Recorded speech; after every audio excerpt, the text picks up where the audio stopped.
Money, నా పెళ్ళిరా. అవునా? సంతోషంరా. నా పెళ్ళికి నువ్వు తప్పకుండా రావాలిరా. ఖచ్చితంగా వస్తారా? నీకు కూడా వయసు అయిపోతున్నది కదా, నువ్వెప్పుడు చేసుకుంటావురా?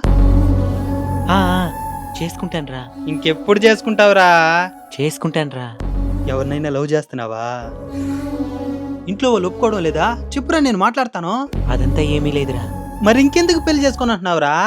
అప్పులున్నాయిరా, తీర్చాలి.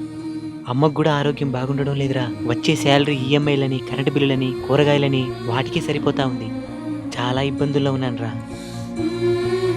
పిల్లనిచ్చే వాళ్ళు అబ్బాయి ఫైనాన్షియల్గా స్ట్రాంగ్గా ఉన్నాడో లేదో చూస్తున్నారు కానీ క్యారెక్టర్ పరంగా, మెంటల్గా, ఫిజికల్గా స్ట్రాంగ్గా ఉన్నాడో లేదో పట్టించుకోనంటున్నారు.